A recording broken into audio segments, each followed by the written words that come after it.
കുറച്ച് നാളുകളായി വിവാദങ്ങളിൽ ഇടം പിടിക്കുന്ന ഒരു സ്ഥലമാണ് ലക്ഷദ്വീപ്. കാരണം ലക്ഷദ്വീപിൽ കേന്ദ്ര സർക്കാർ എന്ത് നീക്കം നടത്തിയാലും കേരളത്തിലുള്ള ചില ഇടത് ജിഹാദി ഗ്രൂപ്പുകൾക്കൊന്നും അത്ര ദഹിക്കില്ല. ഇപ്പോൾ ഏറ്റവും അവസാനം വരുന്ന വാർത്തകൾ ഈ സൈനികർ തന്നെ അവിടെ ഒരു പ്രത്യേക സൈനിക താവളവുമായി മുന്നോട്ട് വരുന്നുണ്ടല്ലോ. പ്രത്യേകിച്ച് ആ മേഖലയിൽ ഇപ്പോൾ മയക്കുമരുന്നായാലും നമ്മുടെ സുരക്ഷയുമായി ബന്ധപ്പെട്ട് വലിയ രീതിയിൽ പ്രതിസന്ധി ഉണ്ടാകുന്നത് കൊണ്ടാണോ ഇങ്ങനൊരു നീക്കം? വളരെ ശരിയാണ്.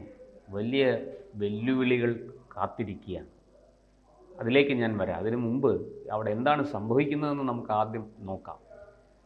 ഈ ലക്ഷദ്വീപ് എന്ന് പറയുന്നത് നിരവധി ചെറിയ ദ്വീപുകൾ കൂടിച്ചേർന്ന ഒരു ദ്വീപ് സമൂഹമാണ്.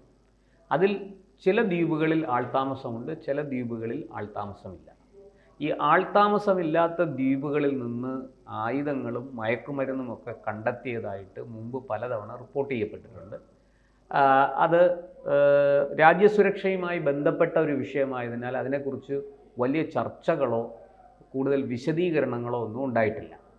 ഇപ്പോൾ നമുക്ക് ഏറ്റവും ഒടുവിൽ ലഭിക്കുന്ന വിവരമനുസരിച്ച് അവിടുത്തെ ബിത്ര എന്ന് പറയുന്ന ഒരു ദ്വീപ്, ഏതാണ്ട് 105 കുടുംബങ്ങളാണ് അവിടെ താമസിക്കുന്നത്. ഈ ബിത്ര ദ്വീപ് എന്ന് പറയുന്നത് 0.105 ചതുരശ്ര കിലോമീറ്റർ വിസ്തീർണത്തിൽ കിടക്കുന്ന ഒരു വളരെ ചെറിയ ദ്വീപാണ്.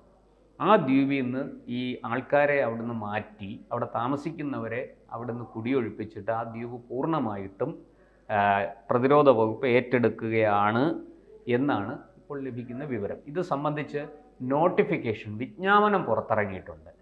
ഇത് അവിടുത്തെ MP, അവിടുത്തെ ജനങ്ങൾ അവരുടെ ഒന്നും കൃത്യമായ അവരുമായിട്ട് ചർച്ച നടത്തുകയോ അവരുമായിട്ട് എന്തെങ്കിലും ഇക്കാര്യത്തിൽ നീക്കുപോക്ക് നടത്തുകയോ ഒന്നും ചെയ്തിട്ടില്ല. പക്ഷെ ഉചിതമായ നഷ്ടപരിഹാരം നൽകി ഇത് ഏറ്റെടുക്കാനാണ് പ്രതിരോധ വകുപ്പിന്റെ നീക്കം.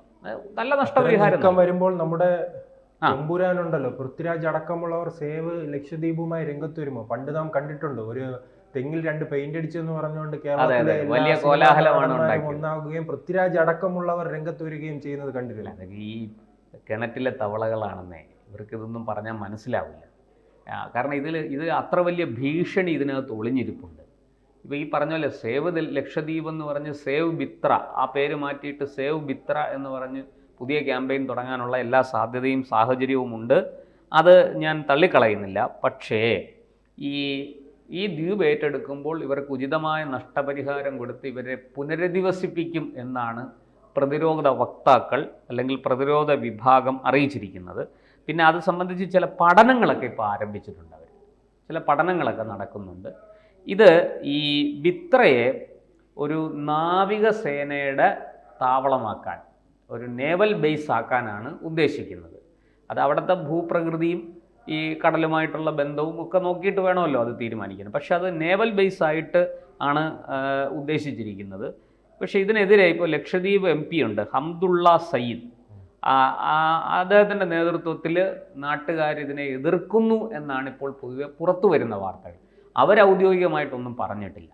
ഈ MP-യോ അവിടുത്തെ ജനങ്ങളോ ഒന്നും ഔദ്യോഗികമായിട്ട് പറഞ്ഞിട്ടില്ല. ചില മാധ്യമങ്ങളൊക്കെ റിപ്പോർട്ട് ചെയ്യുന്നുണ്ട്, അവരെതിർക്കുന്നു, അവരിതിനെ സ്വാഗതം ചെയ്യുന്നില്ല, ഇത് അവർക്ക് അസ്വീകാര്യമാണ് എന്ന് ഇങ്ങനെ പറയുന്നുണ്ട്. കുറച്ച് നാളുകളായി തന്നെ, കാരണം കോൺഗ്രസിന്റെ കയ്യിലല്ലേ ഇരിക്കുമ്പോൾ ചിലവർക്ക് വേണ്ടി അങ്ങ് തീരെഴുതി കൊടുത്തിരുന്നു. പക്ഷേ പുതിയ കേന്ദ്ര സർക്കാർ വന്നപ്പോൾ കൃത്യമായി അവിടെ ടൂറിസം സാധ്യതകൾ കാണുന്നു, പിന്നീട് ഈ സുരക്ഷാ ഭീഷണിയുമായി ബന്ധപ്പെട്ടത് കാണുന്നു. അതിനുശേഷം അവിടെ കൃത്യമായി തന്നെ ശ്രദ്ധ പുലർത്താൻ ശ്രമം നടത്തുകയാണ്. നമ്മളത് മനസ്സിലാക്കേണ്ടത്, ഈ കറാച്ചി തുറമുഖം വിട്ട് വരുന്ന ഈ അന്താരാഷ്ട്ര കപ്പൽ ചാലുണ്ടല്ലോ, ഇൻ്റർനാഷണൽ സീ റൂട്ട്, ആ സീ റൂട്ടിലെ വളരെ തന്ത്രപ്രധാനമായൊരു മേഖലയാണ് ഈ ലക്ഷദ്വീപ് ദ്വീപ് സമൂഹങ്ങൾ. നമുക്കറിയാം, അതിങ്ങനെ വന്ന് നമ്മുടെ ഇന്ത്യയെ ചുറ്റി ശ്രീലങ്ക വഴി കടന്നാണ് അത് ബംഗാൾ ഉൾക്കടലിലൂടെ, അതായത് അറേബ്യൻ സമുദ്രത്തിലൂടെ ഇന്ത്യൻ മഹാസമുദ്രത്തിലെത്തി കറങ്ങി ശ്രീലങ്കയും കറങ്ങി കൊളംബോ തുറമുഖമൊക്കെ അതിൽ വരുന്നതാണ്, ആ സീ റൂട്ടിൻ്റെ ഭാഗമായിട്ട് വരുന്നത്. അത് അവിടെ നിന്നാണ് കറങ്ങി ബംഗാൾ ഉൾക്കടൽ വഴി നേരെ കൽക്കട്ട തുറമുഖത്തേക്കും സിംഗപ്പൂരിലേക്കും ഒക്കെ പോകുന്ന സീ റൂട്ട് അതാണ്. അപ്പോൾ ഇതിൽ ഈ ഗൾഫിൽ നിന്ന് വന്ന് ശരിക്കും ദുബായ് കടപ്പുറത്തുനിന്ന് വരുന്ന ആ റൂട്ടുണ്ടല്ലോ, ആ സീ റൂട്ട് ഈ കറാച്ചിയുമായിട്ട് ബന്ധപ്പെട്ട് കൂടി ഇതിലേക്ക് വരും, ഈ ഇൻ്റർനാഷണൽ സീ റൂട്ടിലേക്ക് വരും. അവിടെ വലിയ ത്രെട്ട് നമുക്കെതിരെ ഉണ്ട്. ഏറ്റവും പ്രധാനപ്പെട്ട ഇത് ഈ സോമാലിയൻ കടൽ കൊള്ളക്കാരുടെ ശല്യം വളരെ രൂക്ഷമാണ്. ഇപ്പോൾ തന്നെ നമുക്കറിയാം, നിരവധി കപ്പലുകൾ അവരെ ആക്രമിക്കുകയും ഇന്ത്യൻ സൈന്യം, നാവികസേന അവിടെ എത്തി അവരെ രക്ഷിക്കുകയും ചെയ്ത് ഒരുപാട് സംഭവങ്ങൾ റിപ്പോർട്ട് ചെയ്തിട്ടുണ്ട്.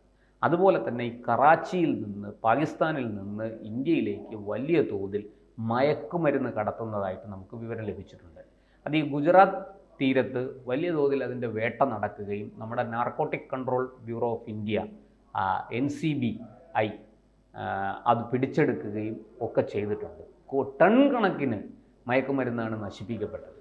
പ്രത്യേകിച്ചും ഗുജറാത്തിലെ സ്വകാര്യ തുറമുഖമെന്ന് തന്നെ പറയാം, മുന്ദ്ര. അതിപ്പോൾ നടത്തുന്നത് അദാനിയാണ്, നിർമ്മിച്ച് നടത്തുന്നത് അദാനിയാണ്. ആ തുറമുഖത്തിലൂടെ ഇത് കടത്താൻ ശ്രമിക്കുകയും അത് പിടിച്ചെടുക്കുകയും ചെയ്തു. അപ്പോൾ ആൾക്കാർ പറയുന്നത്, ഇതിപ്പോൾ ഈ നമ്മുടെ സോഷ്യൽ മീഡിയയിലും ഒക്കെ വന്ന് ഇതിനെക്കുറിച്ച് വാർത്തകളൊക്കെ ചെയ്യുന്ന, നരേറ്റീവ്സ് ക്രിയേറ്റ് ചെയ്യുന്ന ഇന്ത്യയിലെ ഇടത് ജഹാദി ഗ്രൂപ്പുകളെല്ലാം പറയുന്നതെന്ന് വെച്ചാൽ അദാനിയും പാകിസ്ഥാനുമായിട്ട് ചേർന്ന് ഇത് നടത്തുന്നു. അങ്ങനെ ചേർന്ന് നടത്തുകയാണെങ്കിൽ പിന്നെ അദാനിയുടെ തുറമുഖത്തിലിട്ട് ഇത് പിടിക്കുന്നതിനാ? ഇത് സുഗമമായിട്ടത് കടത്തിക്കൊണ്ട് പോണ്ടേ? അങ്ങനെ സംഭവിക്കുന്നില്ല, അവിടെ തുറമുഖത്തിൽ നിന്ന് പിടിക്കുന്നു. ഇതേപോലെ തന്നെ നമ്മുടെ ഈ ലക്ഷദ്വീപ് തീരത്ത് നിരവധി ബോട്ടുകളിൽ, ചെറിയ ബോട്ടുകളിൽ, ചെറുതെന്ന് പറഞ്ഞാൽ തീരെ ചെറുതല്ല, മീൻപിടുത്ത ബോട്ടുകളിൽ മയക്കുമരുന്ന് കൊണ്ടുവരുന്നതായിട്ട് മുമ്പ് തന്നെ റിപ്പോർട്ടുണ്ട്. അതിനെതിരെ നമുക്ക് അവിടുത്തെ ലക്ഷദ്വീപ് അഡ്മിനിസ്ട്രേറ്ററുടെ നേതൃത്വത്തിൽ അവിടെ വലിയ ശക്തമായ പ്രതിരോധം അതിന് തീർക്കാൻ ശ്രമിച്ചപ്പോഴാണ് ഈ സേവ് ലക്ഷദ്വീപ് ക്യാമ്പയിനുമായിട്ട് കുറേ ആൾക്കാർ രംഗത്ത് വന്നു. അതിനകത്ത് നമ്മുടെ ഈ എമ്പുരാനിലെ നായകൻ സയ്യിദ് മസൂദ് എന്ന പേരിൽ അറിയപ്പെടുന്ന നായകൻ ഉൾപ്പെടെയുള്ളവർ ഈ സേവ് ലക്ഷദ്വീപ് ക്യാമ്പയിൻ്റെ ഭാഗമാകുകയും ഈ പ്രതിരോധ വകുപ്പിൻ്റെ, ലക്ഷദ്വീപ് അഡ്മിനിസ്ട്രേറ്ററുടെ, നമ്മുടെ സൈന്യത്തിൻ്റെ ഒക്കെ മയക്കുമരുന്ന് വിരുദ്ധ നീക്കത്തെ ചെറുത്തു തോൽപ്പിക്കുവാൻ ശ്രമിക്കുകയും ചെയ്ത് കാഴ്ച നമ്മൾ കണ്ടു. ഇതുമാത്രമല്ല, മറ്റൊരു വെല്ലുവിളി കൂടെ ഉണ്ട്. മാലിദ്വീപ് നമുക്കറിയാം, നമ്മുടെ തീരവുമായിട്ട് വളരെ അടുത്ത് കിടക്കുന്ന ഒരു ദ്വീപ് സമൂഹമാണ്, ഒരു സ്വതന്ത്ര രാഷ്ട്രമാണ്. ഈ മാലിദ്വീപിൽ നിരന്തരം ചൈന ഇടപെട്ടുകൊണ്ടിരിക്കുകയാണ്. ചൈനയ്ക്ക് മാലിദ്വീപിൽ പല ലക്ഷ്യങ്ങളുണ്ട്. അതുകൊണ്ടാണ് ഇടക്കാലത്ത് മാലിദ്വീപ് പ്രസിഡന്റ് ഇന്ത്യക്കെതിരെ ചില നിലപാടുകളുമായിട്ട് വരികയും പിന്നീട് അത് തന്ത്രപരമായിട്ട് നമ്മൾ ഇടപെട്ടതോടുകൂടി അവരതിൽ നിന്ന് പിന്നോട്ട് പോവുകയും വീണ്ടും പഴയ ഇന്ത്യയുമായുള്ള പഴയ സൗഹൃദം പുനഃസ്ഥാപിക്കുകയും ചെയ്തത്. അതിൻ്റെ പ്രസിഡൻറ്റും ഇപ്പോൾ ഇന്ത്യൻ പ്രധാനമന്ത്രിയുമായിട്ട് വളരെ ഊഷ്മളമായ ബന്ധം തുടരുകയാണ്. ഇതെല്ലാം ഈ ലക്ഷദ്വീപ് സമൂഹത്തെ കൂടുതൽ ശ്രദ്ധ കേന്ദ്രീകരിക്കാനായിട്ട് കേന്ദ്ര സർക്കാരിനെയും പ്രതിരോധ വകുപ്പിനെയും പ്രേരിപ്പിക്കുന്നു. അതോടൊപ്പം തന്നെ ഓപ്പറേഷൻ സിന്ദൂറിന് പിന്നാലെ ഉയർന്നു കേട്ടൊരു വാർത്തയാണ്, ഇന്ത്യയുടെ കൂടുതൽ സുരക്ഷ, കൂടുതൽ പ്രതിരോധ സംവിധാനങ്ങൾ തെക്കേ ഇന്ത്യയിലേക്ക് വരുന്നു എന്നൊരു വാർത്ത നൽകിയിരുന്നു. അതിൻ്റെ ഒരു ഭാഗമായിട്ടായിരിക്കുമോ ഇത്രയും ഒരു നീക്കം?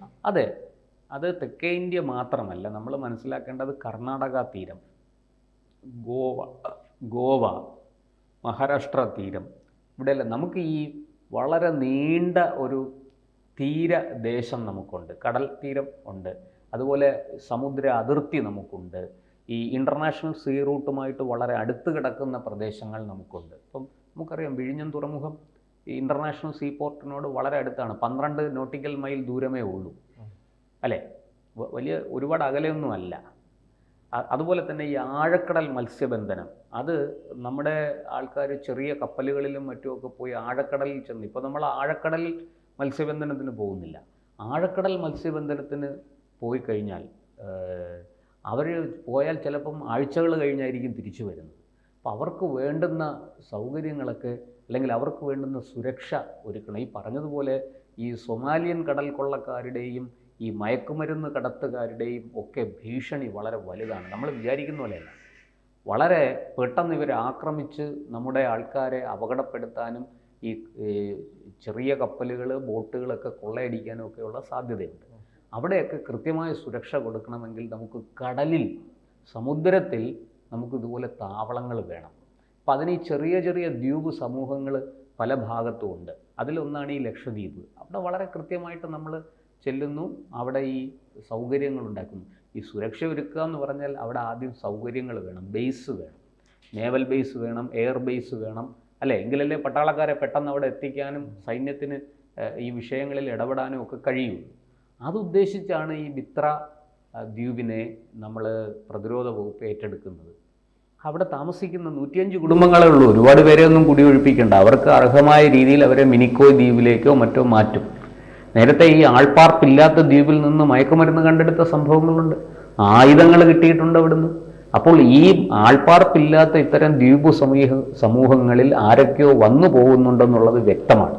ആ വന്നു പോകുന്നവരെ കൃത്യമായിട്ടും കണ്ടെത്തി അമർച്ച ചെയ്യുകയും ഈ സമുദ്ര സുരക്ഷ, സമുദ്രത്തിലൂടെ അന്താരാഷ്ട്ര കപ്പൽച്ചാലിലൂടെ യാത്ര ചെയ്യുന്ന കപ്പലുകൾക്ക് കൃത്യമായ സുരക്ഷ കൊടുക്കുകയും ചെയ്യേണ്ട ബാധ്യത നമുക്കുണ്ട്. ഇപ്പോൾ തന്നെ നമുക്കറിയാം കേരളത്തിൻ്റെ തീരത്ത് എത്ര കപ്പലാണ് തീപിടിക്കുകയും അപകടത്തിൽപ്പെടുകയൊക്കെ ചെയ്തത്. അവിടെ വളരെ പെട്ടെന്ന് അവർക്ക് സഹായഹസ്തവുമായിട്ട് ഓടിയെത്തണമെങ്കിൽ ഈ പറഞ്ഞതുപോലെയുള്ള ബേസ് നമുക്ക് വേണം സമുദ്രത്തിൽ. അല്ലാതെ നമ്മളിവിടെ കരയിലിരുന്ന് നിലവിളിച്ചിട്ട് കാര്യമൊന്നുമില്ല. അർഹിക്കുന്ന സഹായം യഥാസമയത്ത് അവിടെ എത്തിക്കുക എന്നുള്ളതാണ് നമ്മുടെ കടമ. അതിനൊക്കെ വേണ്ടിയിട്ടാണ് ഈ ചെറിയ ദ്വീപ് 105 കുടുംബങ്ങളെ അവിടുന്ന് ഒഴിപ്പിച്ചുകൊണ്ട് അത് ഏറ്റെടുക്കുന്നത്. ഇന്ന് പല മാധ്യമങ്ങളിലും അത് വാർത്തയായിട്ടുണ്ട്. ഇപ്പം നേരത്തെ ഈ ഷേവ് ചെയ്യാൻ വന്ന കൂട്ടർ, അങ്ങനെ തന്നെ പറയണം, ഈ രാജ്യത്തിൻ്റെ സുരക്ഷയെ മാനിക്കാതെ രാജ്യത്തിന് എന്ത് അപകടവും സംഭവിച്ചോട്ടെ, ഞങ്ങൾക്കിതൊക്കെ വേണം, ഈ മയക്കുമരുന്ന് കടത്തും ഈ പറഞ്ഞതുപോലെ ശത്രുക്കളുടെ ചില താവളങ്ങളും ഒക്കെ ഒരുക്കാനാണ് അതിനൊക്കെയാണ് ഞങ്ങൾ പ്രാധാന്യം കൊടുക്കുന്നത്, ഞങ്ങൾക്ക് കൂറ് പാകിസ്ഥാനോടാണ് എന്നൊക്കെ പറയുന്ന ഇത്തരത്തിലുള്ള ഷേവ് ക്യാമ്പയിൻ നടത്തുന്ന ആൾക്കാർ ഇതിലും പുതിയ ക്യാമ്പയിനുമായിട്ട് വരുമെന്ന് തീർച്ചയാണ്. അതിനെ എങ്ങനെ നേരിടണമെന്ന് ഇന്ത്യ ഗവൺമെൻറ്റിനും പ്രതിരോധ വകുപ്പിനും ഒക്കെ അറിയാം, ലക്ഷദ്വീപ് അഡ്മിനിസ്ട്രേറ്റർക്ക് അറിയാം. അത് അദ്ദേഹം ഇന്ത്യ ഗവൺമെൻറ്റും ഒക്കെ വളരെ ഭംഗിയായിട്ട് ചെയ്യും. നേരത്തെ ലക്ഷദ്വീപിനെ ഷേവ് ചെയ്യാൻ വന്ന് തേഞ്ഞ ആൾക്കാർ ഒരു തവണ കൂടെ ബിത്രയെ ഷേവ് ചെയ്യാൻ വന്നും തേയും എന്നുള്ള കാര്യം തീർച്ചയാണ്. കൂടുതൽ വാർത്തകളും വിശേഷങ്ങളും നിങ്ങളിലേക്ക് എത്താൻ ABC മലയാളം സബ്സ്ക്രൈബ് ചെയ്യുക, ബെൽ ബട്ടണും അമർത്തുക.